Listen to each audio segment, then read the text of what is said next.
In this part of the tutorial, we're going to do some preliminary readjustment of the raster data and of course the shape file that we have within QGIS in preparation for the preparation of the map layout and the eventual uh, generation of the maps that are meant to be printed or used in a project.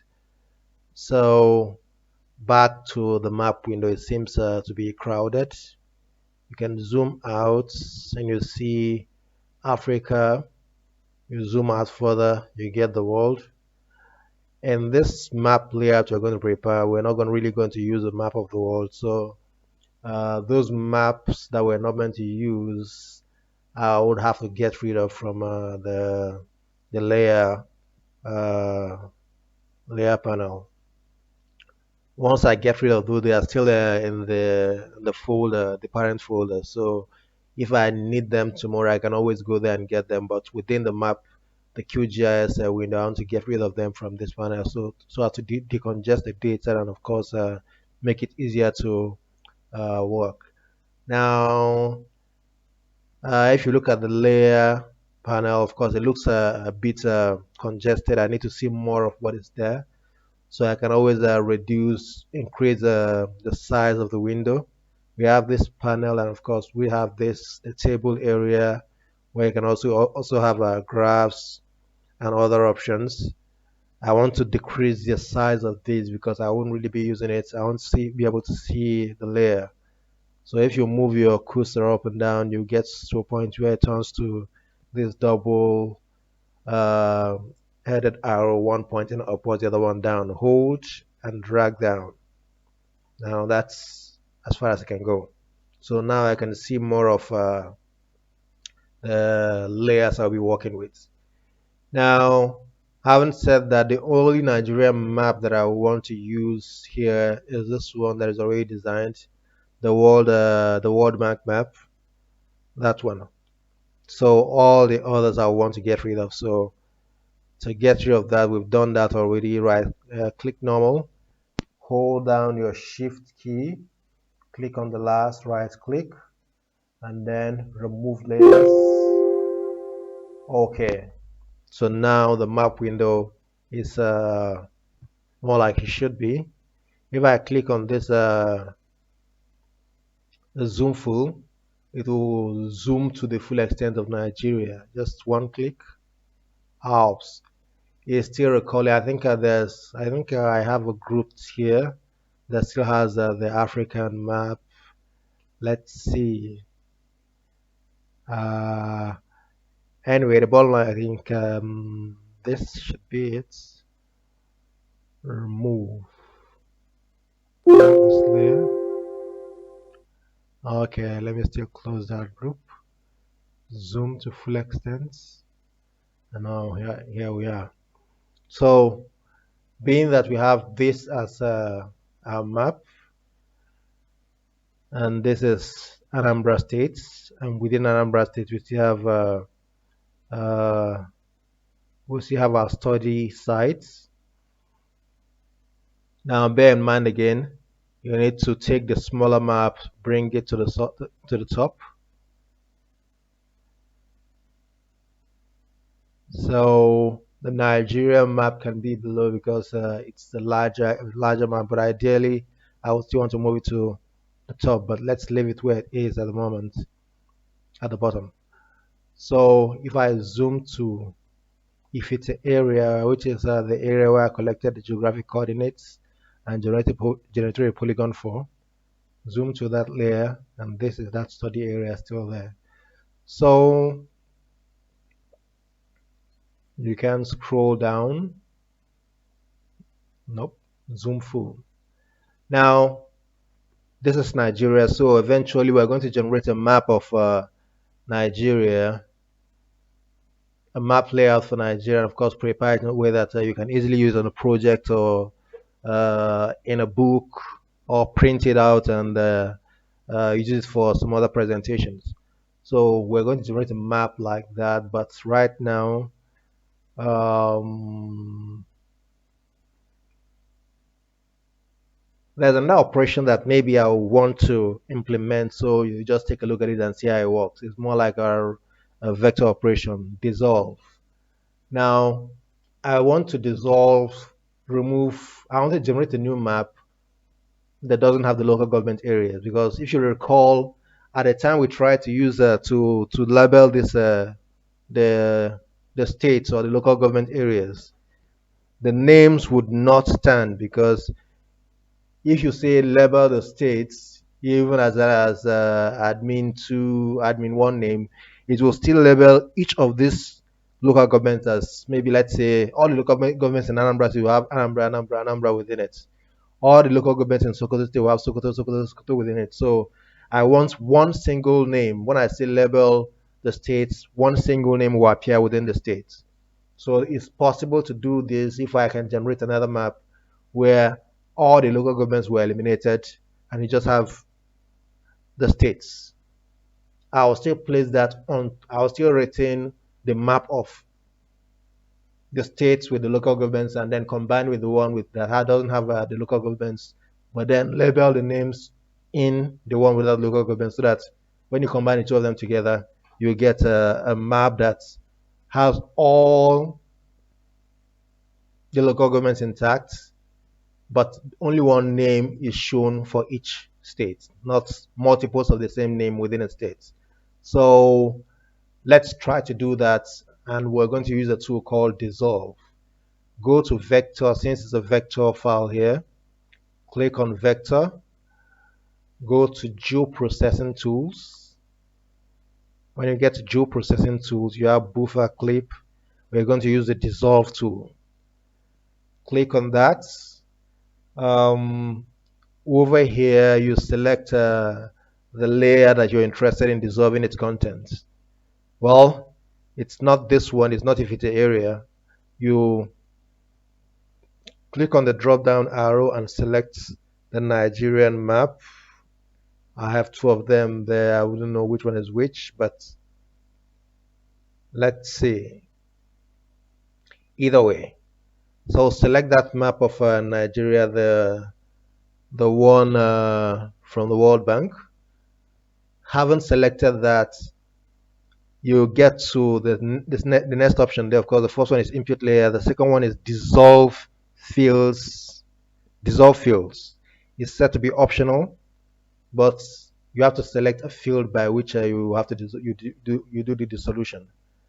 Click, and then you have lots of fields. All the fields within that map are listed here. So what do I want to use to dissolve?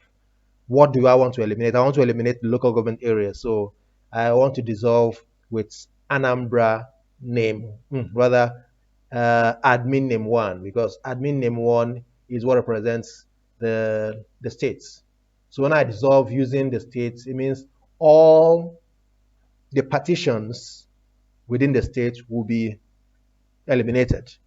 If I dissolve using Anambra name zero, or rather admin name zero, it will dissolve all the states and all the local governments. So you just have the line demarcating Nigeria from other countries outside of Nigeria. So I want to use admin name, admin one name, which is this. And I say, okay, first here. Now you can now see that one option has been selected. I can decide to save this or just run it without saving it and then see whether it works. But I think it will work. So let me just save it and see what happens. So save to file. Where do I want to save it? As a vector output. Well, I'm working with shapefile here selected. So just call it World Bank WB underscore Nigeria.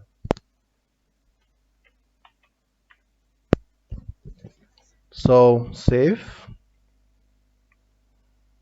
and then run. It's done, and yes, it worked. Now you can see I have a new map here with no local governments within. It's just states all through.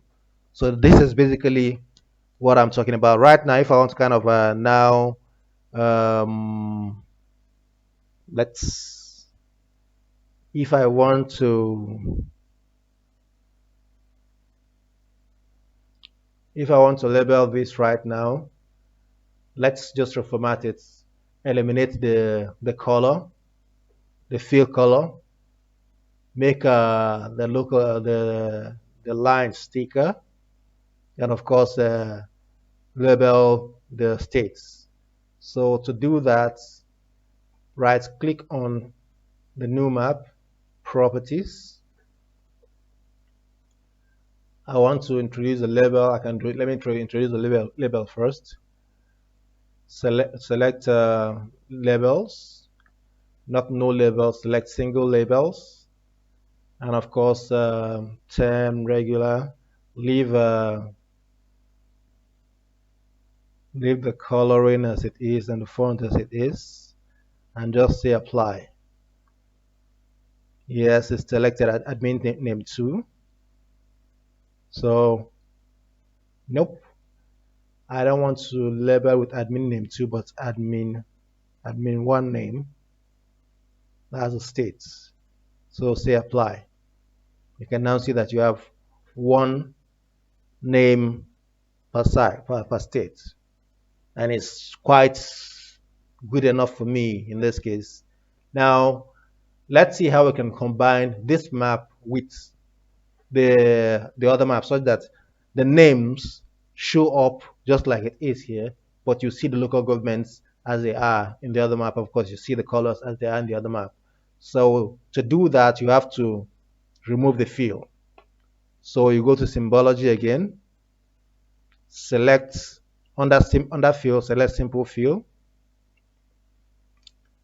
You can come here under solid, under fill style, which is already solid here, right? Click normal, no brush. If you say apply, the fill goes away, the lines still remain, but you can see that local governments, rather the state names, are reflected even when you have the local government still intact. Now I want the lines for the states to be thicker so that you'll be able to differentiate between the boundary of the state and the boundary for the local governments. To do that, under fill still, the color is black. The thickness under stroke width,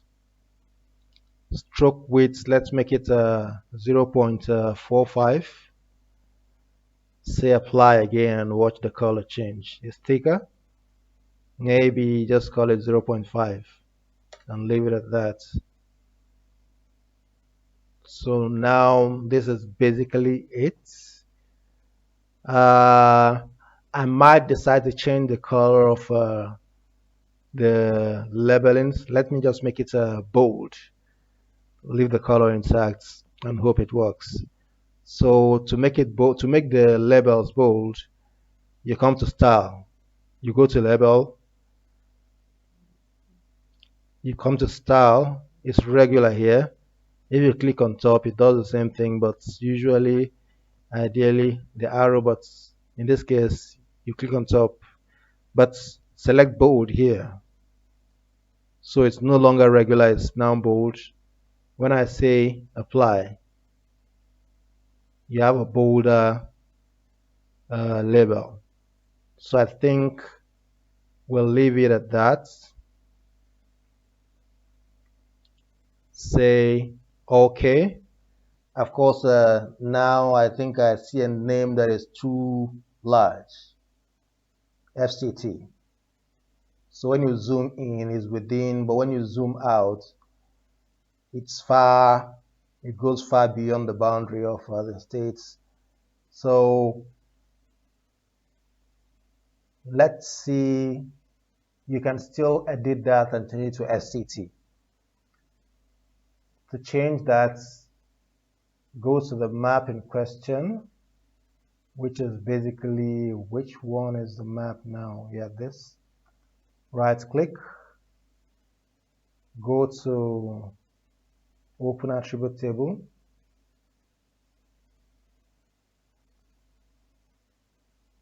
FCT, well, enable toggle editing.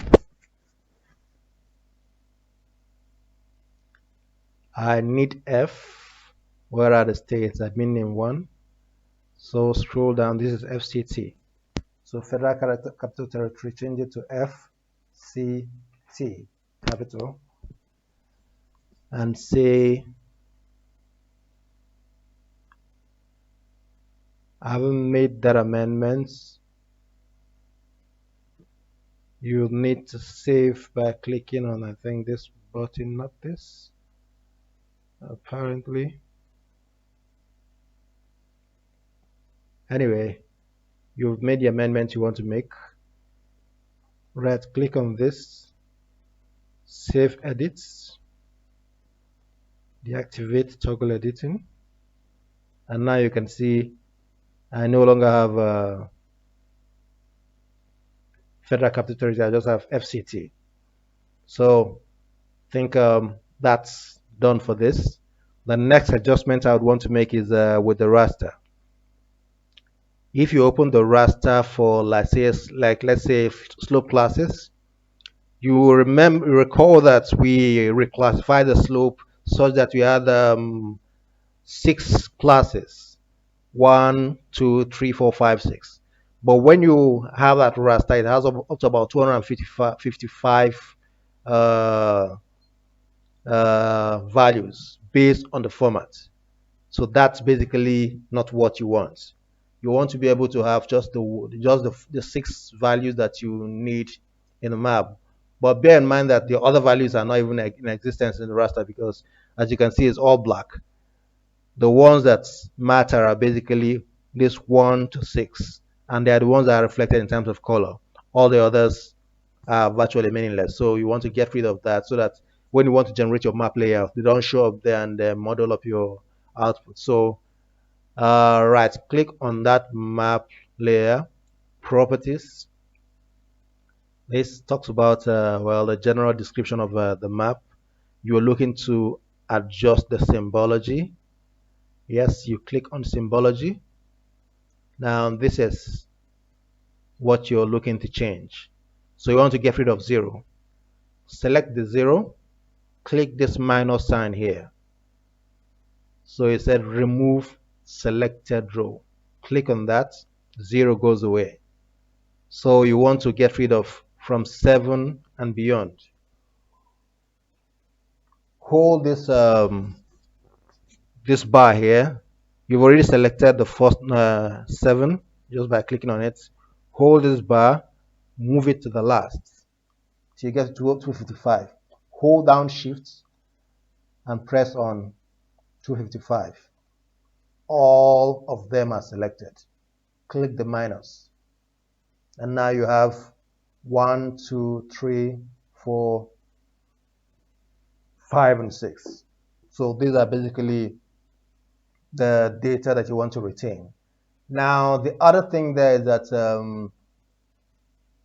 the values are 1 to 6, but let's say you want the names to reflect. Let's open Excel and see those the classes in the slope class. Let's say slope class 1 was flat or almost flat. Let's just copy this and see. Copy, minimize. So class 1 is flat or almost flat. Right click or double click on that. Double click. Once you click outside, it's not selected. Double click on it. I want to retain the 1 there, so maybe put a dash, paste on the label. Now go to the second. What is the nomenclature for the second? Gentle sloping or gently sloping. If I copy that again, minimize, you can type in, I'm just making it fast for myself. Double click, click within, space bar, 1, gently sloping in. Then For the third is sloping.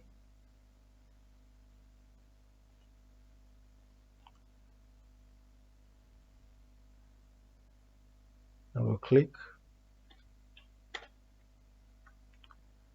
The fourth now, moderately steep.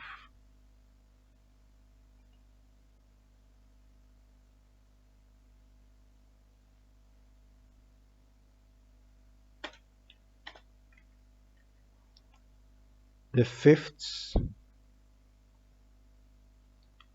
is steep. And of course, the last is very steep. So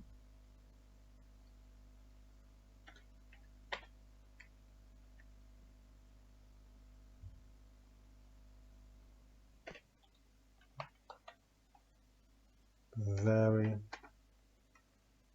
steep.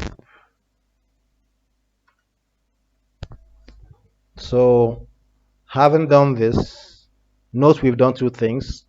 Eliminated irrelevant values, and of course labeled converted the ones into actual labels that somebody who wasn't there when you were doing the work would easily tell, okay, this color talks about flat areas, this one talks about gently sloping areas. It makes more meaning. So you say apply or anything, just say apply and watch this with the panel and see what happens when I apply. So those excess numbers go away, and then I have a description. Now I think there's a flaw here. Number 6 wasn't really as it should. I got carried away. Still double click on it. No space, no dash. Now say apply again. Now corrected. Okay. So this is slope percent class. Now let's talk about the slope degree class. Still has the same issues. So you can double click on it this time, right? It's still basic. Whether you double click or you right click and select properties, once you double click, it will still take you to the same place. So symbology is already selected. Select the first one, remove. From 7, select 7, move down to the last, which is 255. Hold down shift, select, delete. Now you have 1 to 6. Now the first is the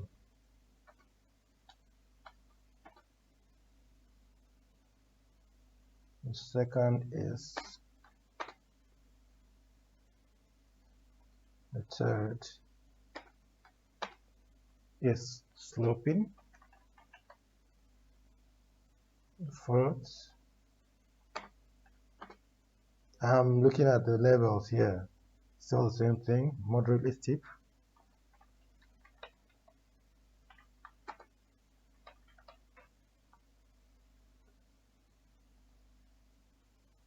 The fifth is steep. And the sixth is very steep. Now, if I were to go back to 2, 2 is gently sloping.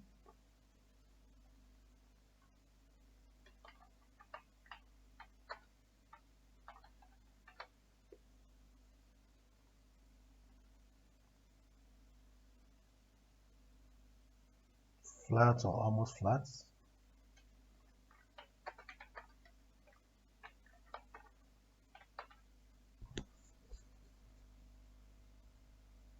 So for this one again, once I apply, the same thing happens. So, okay. So now you've prepared these two sets for use. Bear in mind that both of them are virtually the same thing, more or less. If you were to zoom into the region, let's deselect one and see the first. No, not this. Slope PC. So is the first one is selected. Once I deselect it, just see what happens below. Still virtually the same thing. Minor things change, but so when we generate the maps, one of them will do.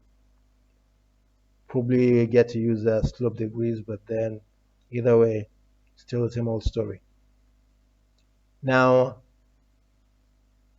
you've taken care of this. Now the next one we have slope percent for this.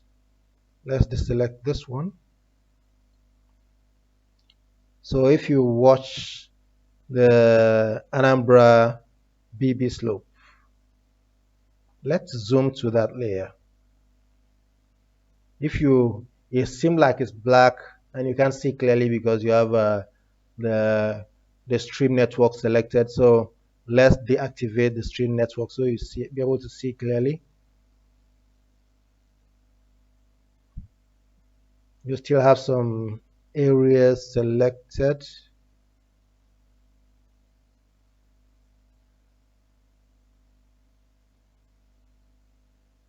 Anambra states. Deactivate that. Now having deactivated that, now initially when it was zoomed out, you couldn't really see that there are whitish areas. Now if you look at the scale here, not this, not this. Now the scale is such that the black areas have 0 degrees.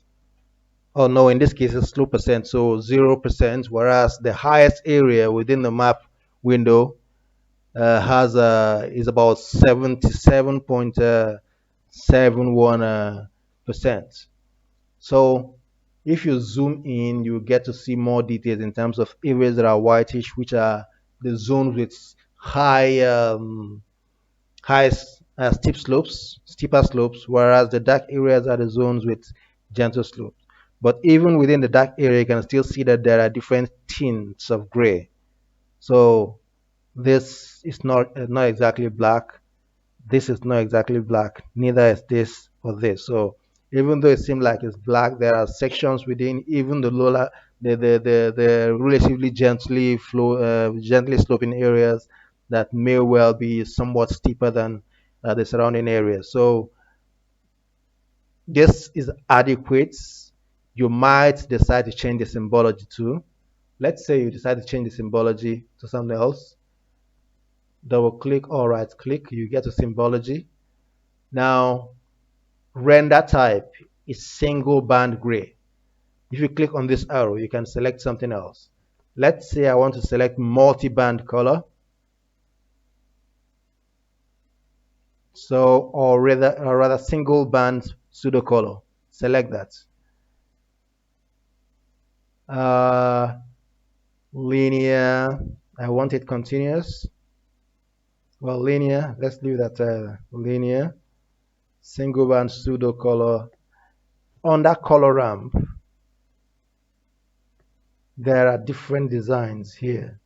So I can decide, let's say, to pick the greens or the greens.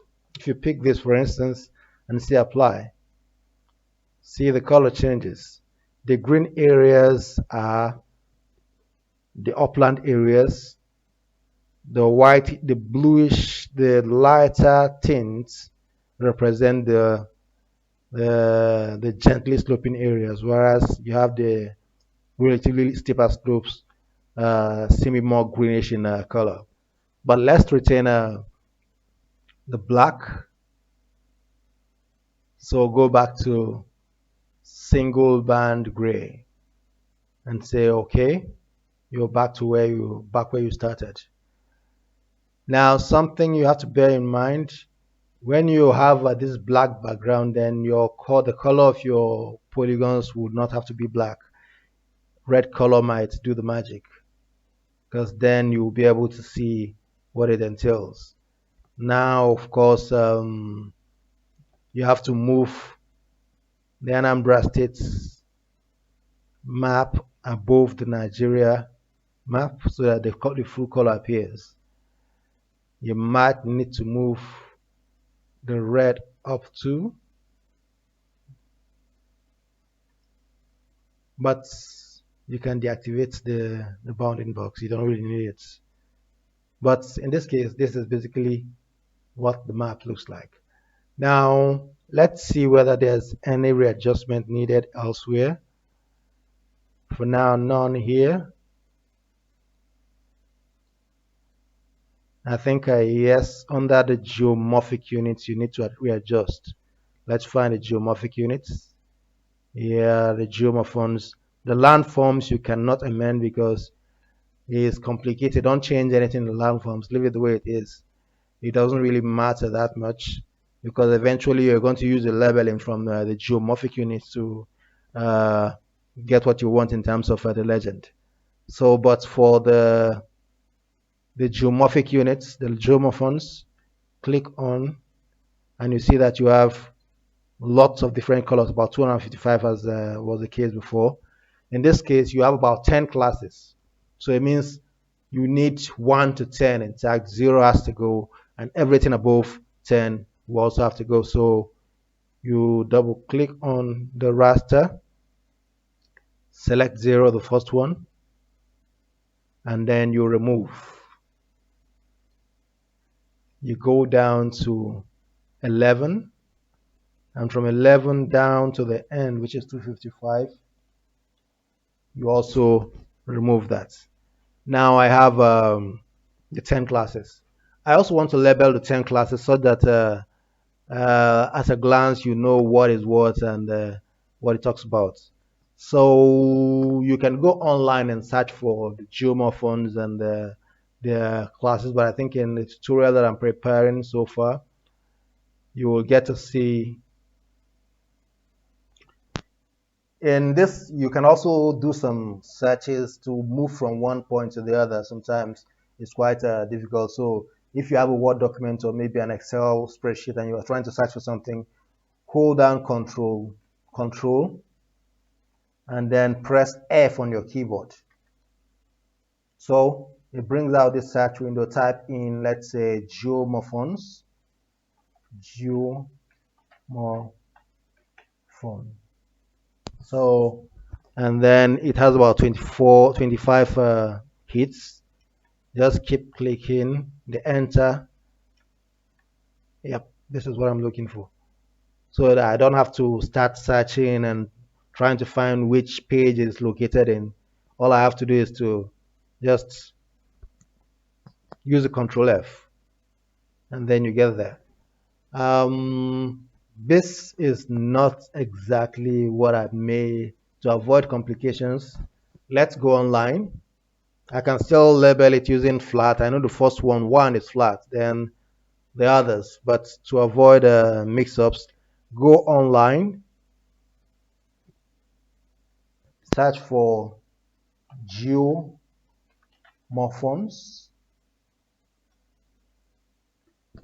and it brings out this. This is not what I'm looking for. I'm looking for something that would enable the labeling. So that we have 1 is equal to this, 2 is equal to this. You can come here under images. You have searched is geomorphons. Click on images here.